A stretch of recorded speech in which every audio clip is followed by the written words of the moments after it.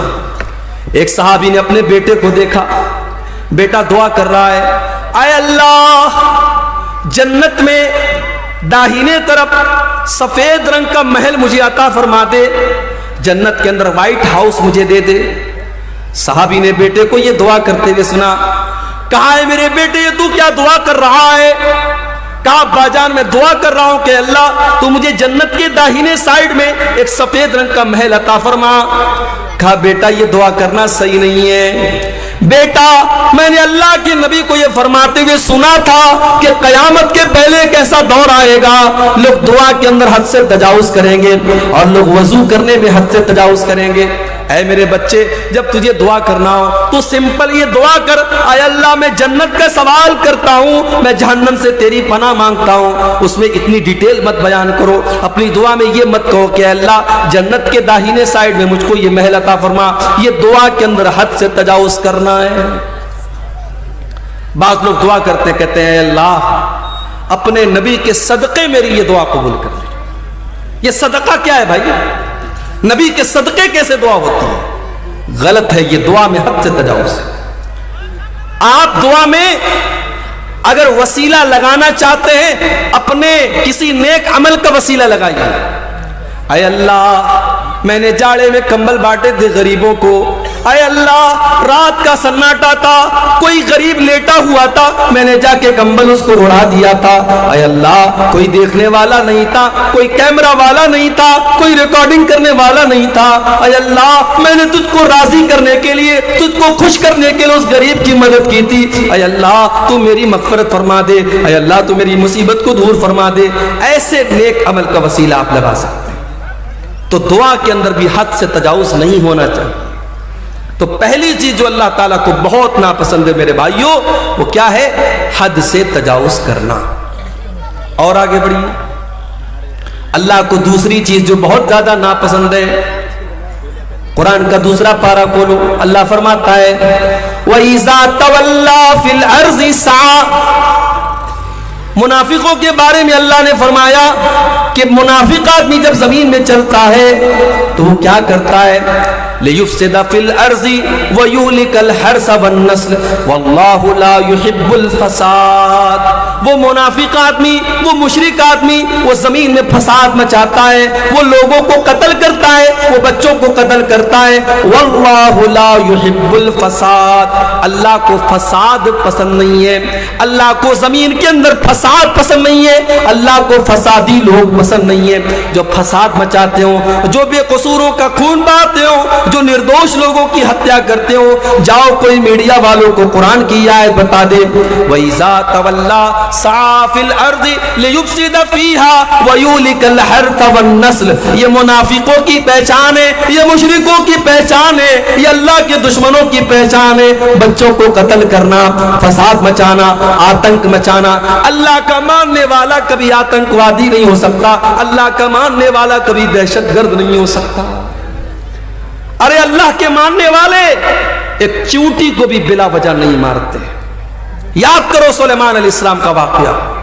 سلیمان علیہ السلام جا رہے ہیں اور راستے میں چیونٹیوں کی ایک وادی کے پاس سے ان کا گزر ہوتا ہے۔ سلیمان علیہ السلام کو اللہ تعالیٰ نے ایک اسپیشل نالج دی تھی، وہ چیونٹیوں کی بولی کو بھی سن لیتے تھے، سمجھ لیتے تھے۔ حتی اذا اتوا علی واد النمل قالت نملۃ یا ایھا النمل ادخلوا مساکنکم۔ جب سلیمان کا لشکر چیونٹیوں کی وادی کے پاس سے گزرا تو چیونٹیوں کی رانی نے اپنی چیونٹیوں سے کہا، اے چیونٹیوں جلدی جلدی اپنے بل میں داخل ہو جاؤ، لا یحطمنکم سلیمان وجنودہ وہم لا یشعرون۔ يشعرون کہیں ایسا نہ ہو کہ سلیمان اور ان کا لشکر اپنے پاؤں سے تمہیں روٹ ڈالے, تمہارے اوپر چڑھ جائے, تمہیں ختم کر دے اور ان کو پتہ نہ چلے. وَهُمْ لَا يَشْعُرُونَ ان کو پتہ نہ چلے. اس کا مطلب کہ جان بوجھ کر سلیمان علیہ السلام چیونٹیوں کو بھی تکلیف نہیں پہنچا سکتے. او میرے میڈیا والے بھائیوں, او دنیا میں اسلام کے خلاف پروپیگنڈا کرنے والے نیوز چینل والوں, کبھی اس طریقے کے ویڈیو کو بھی اپنے چینلوں پر لگایا کرو, کبھی ان باتوں کو بھی اپنے چینلوں پر لگایا کرو. سلیمان علیہ السلام کا لشکر چیونٹی کی ہتیا نہیں کر سکتا. ایک نبی کا ماننے والا جب چیونٹی کی ہتیا نہیں کر سکتا, کسی نردوش کی ہتیا کیسے کر سکتا ہے؟ واللہ لا يحب الفساد, اللہ کو فساد مچانے والے, آتنک مچانے والے پسند نہیں ہے. اسلام تو وہ مذہب ہے میرے بھائی, ایک نردوش کی ہتیا, ایک بے قصور کا خون بہانے والا پوری مانوتا کا ہتھیارہ ہے, پوری انسانیت کا قاتل ہے. اللہ فرماتا ہے من قتل نفسا بغیر نفس او فساد فی الارض فکأنما قتل الناس جميعا, جس نے ایک نردوش کی ہتیا کی اس نے پوری انسانیت کو قتل کر دیا. اس نے اتنا بڑا پاپ کر دیا کہ پوری انسانیت کو قتل کر دیا. ومن احیاها فکأنما احیا الناس جميعا, اور ایک انسان کی جان بچانے والا پوری انسانیت کی جان بچانے والا ہے. میرے پیارے ساتھیوں, دنیا میں پہلا مرڈر کس نے کیا تھا؟ قابیل نے اپنے بھائی حابیل کا کیا تھا, اور عورت کے چکر میں کیا تھا, لڑکی کے چکر میں کیا تھا. عورت کے چکر میں قابیل نے حابیل کو قتل کیا تھا, دنیا کا پہلا مرڈر کیا تھا. اللہ کے نبی فرماتے ہیں اب قیامت تک جتنے مرڈر ہوں گے, جتنے قتل ہوں گے, ہر مرڈر اور ہر قتل کا ذمہ دار قابیل ہوگا, جو کہ پہلا قتل اس نے کیا تھا. پتہ یہ چلا کہ جو برائی کی شروعات کرتا ہے, جو کسی غلط کام کی شروعات کرتا ہے, اس کے اوپر قیامت تک اور جب تک وہ غلط کام ہوتا رہے گا اس کا وبال اس کے اوپر پڑتا رہے گا, اس کی سزا اس کو ملتی رہے گی. اس لیے برائی کرنے سے زیادہ خطرناک برائی کی اسٹارٹنگ کرنا ہے. حضرت لوط علیہ السلام کی جو قوم تھی, اغلام بازی کی اور لڑکے کا لڑکے کے ساتھ بدکاری کرنا اور مرد کا مرد کے ساتھ بدکاری کرنا, ان کی قوم کے پہلے یہ گندا کام دنیا میں کبھی نہیں ہوتا تھا. اس کام کی شروعات کی تھی حضرت لوط علیہ السلام کی قوم نے.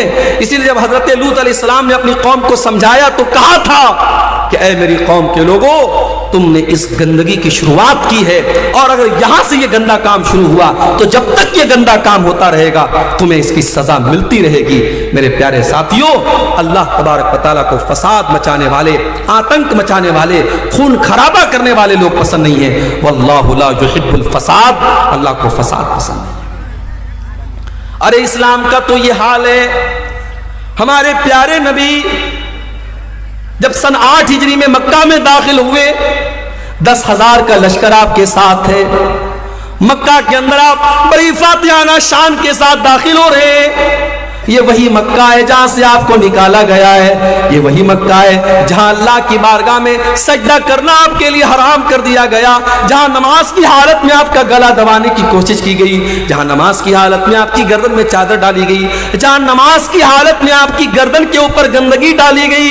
یہ وہی مکہ ہے جہاں کے لوگوں نے غزوہ احد میں آپ کے چچا حمزہ کا کلیجہ چبایا.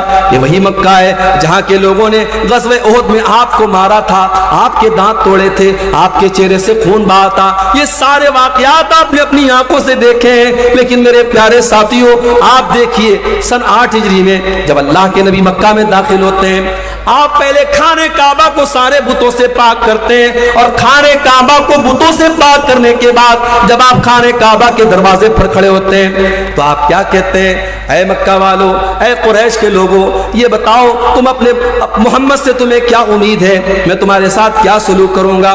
سب بھیگی بلی بن جاتے ہیں, بڑے نرمی سے کہتے ہیں, بڑے پیار سے کہتے ہیں اے محمد صلی اللہ علیہ وسلم, آپ تو بڑے اچھے انسان ہیں, بڑے اچھے باپ کی اولاد ہیں, آپ سے اچھی ہی امید رکھتے ہیں. آپ نے فرمایا اذهبوا انتم الطلقاء لا تثریب علیکم اليوم, اذهبوا انتم الطلقاء, جاؤ, آج محمد رسول اللہ کسی سے بدلہ نہ لیں گے, کسی سے انتقام نہ لیں گے, کسی کا خون نہ بہائیں گے, جاؤ تم سب کے سب آزاد ہو, محمد رسول اللہ کسی سے بدلہ نہ لیں گے.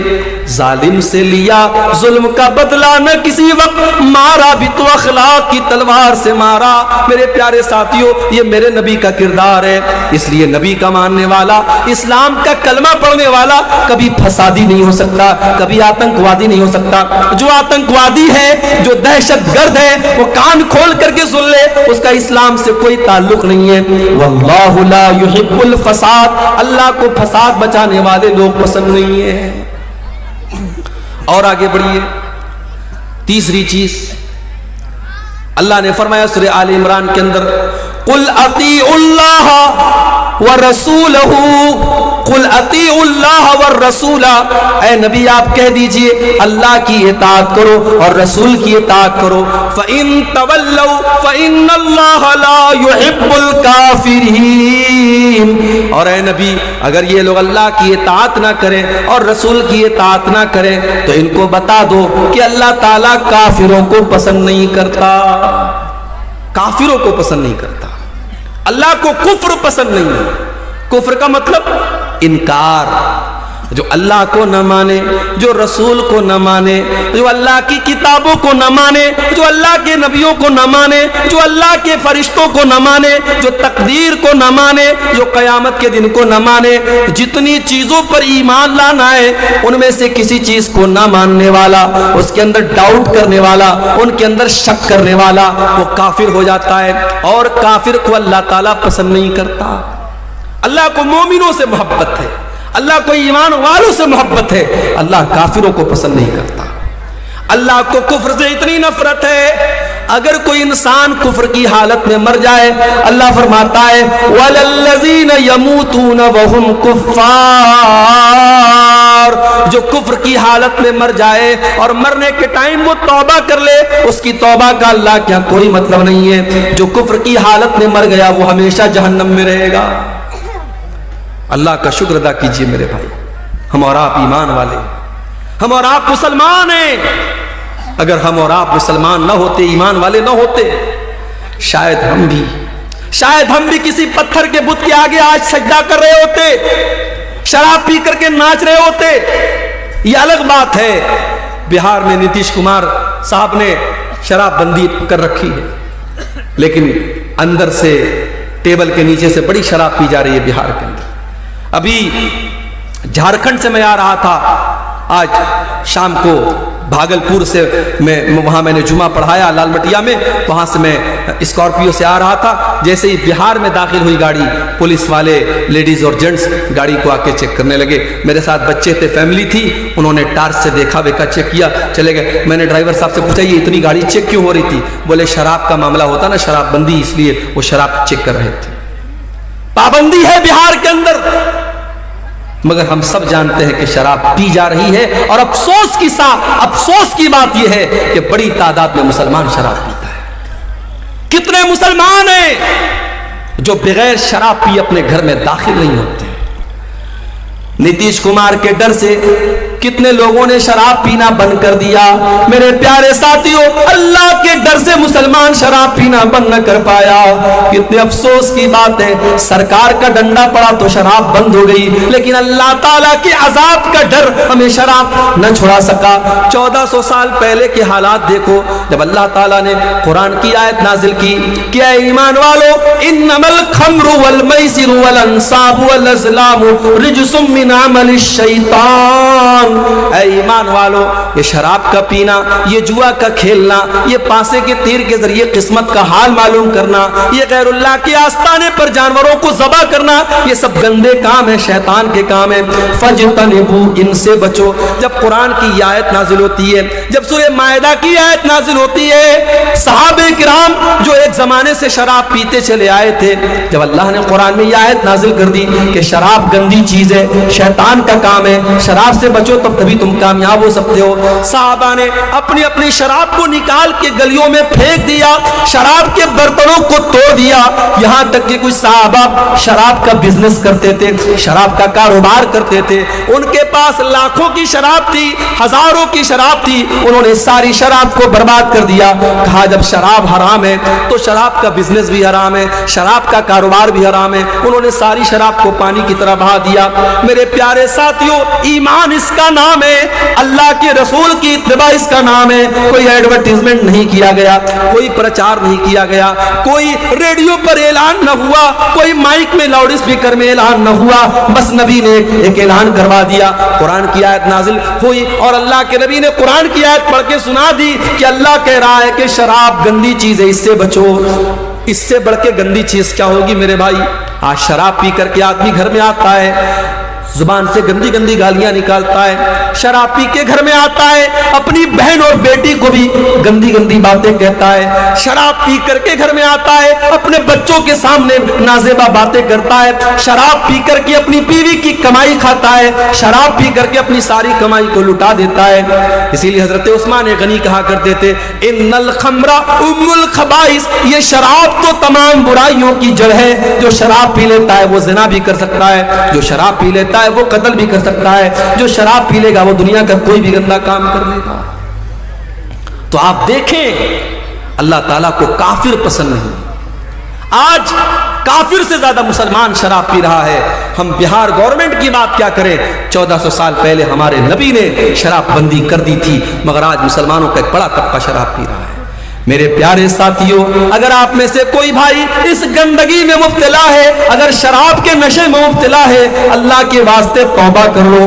نہیں پتا مت موت کب آ جائے, کیا پتا شراب کے نشے میں انسان دھت ہے اور اسی حالت میں دل کی دھڑکن بند ہو جائے, ہارٹ اٹیک ہو جائے اور اسی حالت میں انسان کا انتقال ہو جائے.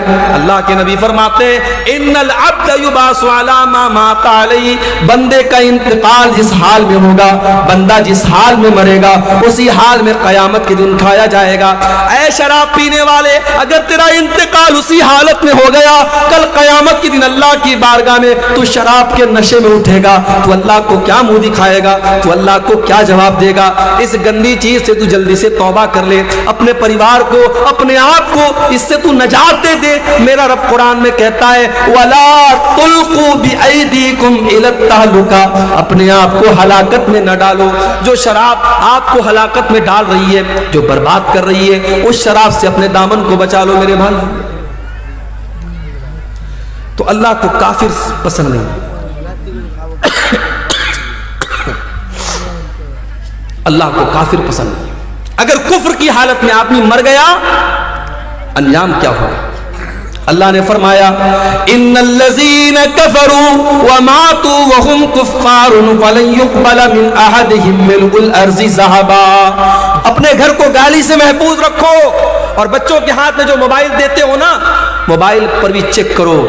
بچہ ایسی ریل تو نہیں دیکھ رہا ہے, بچہ گالی سیکھ رہا ہے, بچہ بیہودہ باتیں سیکھ رہا ہے. بچوں کی تربیت پر بھی بڑی توجہ دینے کی ضرورت ہے. آج ماں باپ نے بڑا سمپل طریقہ سمجھا ہے, بچے کے ہاتھ میں موبائل دے دیا, بچہ جو چاہے سو دیکھ رہا ہے. نہیں میرے بھائی, بچہ جو دیکھتا ہے اس سے سیکھتا ہے. 3 سال کا بچہ بھی اگر ویڈیو دیکھ رہا ہے تو سیکھ رہا ہے. آپ دیکھیے آپ کا بچہ کیا دیکھ رہا ہے. اگر آپ نے نہیں دیکھا, انجام بڑا بھیانک ہوگا. عربی کا شاعر کہتا ہے لیس الیتیم من انتہا ابواہ من ہم الحیات وخلفاہ ذلیلا. یتیم وہ نہیں ہے جس کے ماں باپ اسے دنیا میں چھوڑ کے چلے جائیں. ان الیتیم هو الذی تلقى له امن تخلت او ابا مشغولا. ارے یتیم تو وہ ہے, یتیم تو وہ ہے, انات تو وہ ہے, ماں تو اس کے پاس موجود ہے مگر ماں کے پاس اپنے بچے کی دیکھ بھال کے لیے ٹائم نہیں ہے. باپ تو اس کے گھر میں موجود ہے مگر باپ کے پاس اپنے بچوں کے لیے فرصت نہیں ہے. میں تو خود ایک مدرسے میں ٹیچر ہوں. کبھی کبھی ایسے بھی پیرنٹس آتے ہیں, ایسے بھی ماں باپ آتے ہیں, بچہ کون سی کلاس میں پڑھتا ہے باپ کو یہ بھی نہیں پتا, بچہ کون سی کلاس میں پڑھتا ہے ماں کو یہ بھی نہیں پتا. اتنے بے خبر مت بنو میرے بھائی, اتنا پیسہ کمانے کے پیچھے اندھے مت بنو کہ آپ کو یہ محسوس ہی نہ ہو کہ آپ کا بچہ کہاں جا رہا ہے. تو اللہ تبارک و تعالیٰ کو ایسے لوگ بھی پسند نہیں ہیں جو بیہودہ باتیں اور گندی باتیں منہ سے نکالتے. ایک اور حدیث سن لیجئے, اس کے بعد ہم سوالات کو دیکھیں گے. اللہ کے پیارے نبی فرماتے ہیں ابغض الناس عند اللہ ثلاثہ. 3 لوگ اللہ تعالیٰ کو بہت زیادہ ناپسند ہیں, 3 لوگوں سے اللہ تعالیٰ نفرت کرتا ہے. نمبر 1 ملحد فی الحرم, جو حرم کے اندر, اللہ کے گھر کے اندر, خانہ کعبہ کے اندر یا مدینہ منورہ کے اندر اللہ کی نافرمانی کرے. شراب پینا بہت غلط کام ہے, لیکن کوئی مکہ مدینہ میں جا کے شراب پیے. چوری کرنا بہت غلط کام ہے، لیکن کوئی مکہ مدینہ میں جا کے حرم کے اندر جا کے چوری کرے تو یہ اور بڑا گناہ ہے. اس لیے جو عمرہ کرنے جائیں، میں سمجھاتا بھی ہوں اپنے بھائیوں، عمرہ کرنے آپ گئے، بھیڑ لگی ہوئی ہے طواف کے دوران، اب آپ کی خواہش ہے حجر اسود کو چومنے کی، حجر اسود کو ٹچ کرنے کی، مگر مردوں کی بھیڑ بھی ہے، عورتوں کی بھیڑ بھی ہے. اب کچھ لوگ کیا کرتے ہیں، سب کو چیرتے ہوئے اور پھلانگتے ہوئے جا کر کے حجر اسود کو چوم لیتے ہیں. معاف کرنا میرے بھائی، حجر اسود کو چومنا اور حجر اسود کو ٹچ کرنا یہ کمپلسری نہیں ہے، یہ ضروری نہیں ہے، یہ بس ایک سنت ہے، مستحب ہے، بہتر ہے. اگر آپ چھو سکتے ہیں تو چھو لیجئے، نہیں چھو سکتے کوئی مسئلہ نہیں ہے، مگر وہاں پہ طواف کے دوران کسی عورت کو ٹچ کرنا حرام ہے، کسی مرد کو تکلیف پہنچانا حرام ہے. آپ ایسا طواف کس کام کا کہ دوسروں کو تکلیف پہنچا کر کے آپ آگے بڑھ رہے ہیں. اللہ کے نبی کہہ رہے ہیں ملحد فی الحرم، جو حرم کے اندر، اللہ کے گھر کے اندر حرام کام کرے، ناجائز کام کرے، اللہ کو ناراض کرنے والا کام کرے، ایسا آدمی اللہ کو بہت ناپسند ہے. اور دوسرا انسان وَمُبْتَغٍ فِي الْإِسْلَامِ سُنَّةَ الْجَاهِلِيَّةِ، اسلام کے اندر جو دور جاہلیت کے طریقے کو فالو کرے، جس کو اسلام کا کلچر پسند نہیں ہے، جس کو دور جاہلیت کا کلچر پسند ہے، جب وہ اس کے گھر میں بچے جب صبح صبح اٹھتے ہیں تو گڈ مارننگ کہہ کر کے اٹھتے ہیں، ان کو السلام علیکم پسند نہیں آتا ہے، اس کو وہ کلچر پسند نہیں ہے جو اسلام کا کلچر ہے، جو اللہ کا کلچر ہے، اس کو غیروں کا کلچر پسند ہے. جو انسان اسلام کے اندر بدعت کرتا ہے، اسلام کے اندر نیا نیا کام نکالتا ہے، اسلام کے اندر دور جاہلیت کا طریقہ نکالتا ہے، اللہ کے نبی فرماتے ہیں اللہ تعالیٰ کو ایسا انسان بہت زیادہ ناپسند ہے. اسی طریقے سے ایک اور انسان اللہ کے نبی فرماتے ہیں اللہ تعالیٰ کو بہت ناپسند ہے. وَمُطَّلِبُ دَمَ امْرِئٍ مُسْلِمٍ، کسی مسلمان کا خون بہانے والا، بے قصور انسان کا خون بہانے والا اور اس کے خون کا مطالبہ کرنے والا، ناجائز طریقے سے کسی مسلمان کا خون بہانے والا، وہ بھی اللہ تعالیٰ کو بہت زیادہ ناپسند ہے. تو یہ چند چیزیں ہیں میرے پیارے ساتھیوں جو اللہ تبارک و تعالیٰ کو بہت زیادہ ناپسند ہے، اور قرآن میں جن کا نام لے لے کر کے اللہ نے کہا کہ ہاں یہ چیزیں ہمیں ناپسند ہیں اور ہمیں اور آپ کو اس سے بچنا چاہیے. اب یہ کچھ سوالات آئے، ہم ان کو دیکھتے ہیں. یہ ایک سوال آیا ہے کہ کیا نماز کی حالت میں داہنے پیر کی جنبش سے نماز خراب ہو جاتی ہے؟ دیکھیے کوئی معمولی جنبش آپ کرتے ہیں، مان لیجیے کبھی ایسا ہو رہا ہے کہ ہم نماز پڑھ رہے ہیں، اب کہیں کھجلی ہو رہی ہے، ہاتھ سے آپ نے کھجلا دیا، یا کسی پاؤں میں کسی کیڑے نے کاٹ دیا، پاؤں سے آپ نے کھجلا لیا، اس سے کوئی حرج کی بات نہیں. نماز کی حالت میں کوئی ایسا کام آپ مت کیجئے کہ ایسا لگے کہ آپ نماز کے باہر ہیں، نماز کے اندر آپ ہے ہی نہیں ہیں. بالکل آپ جیسے آپ نے ہاتھ باندھا ہوا ہے، اب ہاتھ سب چھوڑ چھاڑ کے آپ سر کھجانے لگے، پیٹ کھجانے لگے، تو یہ مناسب نہیں ہے، اس سے آپ کی نماز خطرے میں پڑ جائے گی. معمولی کوئی جنبش ہو گئی تو اس سے کوئی حرج کی بات نہیں ہے. کیا پیر کے ناپاکی کو دھوئے بنا وضو شروع کر سکتے ہیں؟ اگر پیر کے اندر ناپاکی لگی ہے تو پہلے آپ پیر کو دھوئیں گے، آپ پہلے پیر کو دھوئیں گے. اسی طریقے سے جب غسل جنابت آپ کریں گے، جو ناپاکی کو دور کرنے والا غسل آپ کرتے ہیں، اس میں بھی شریعت کا مسئلہ یہی ہے کہ پہلے آپ اپنی شرمگاہ پر لگی ہوئی گندگی کو صاف کریں گے، اس کے بعد اپنے ہاتھوں کو اچھے سے دھلیں گے، پھر آپ وضو کریں گے. تو اگر کسی کے پیر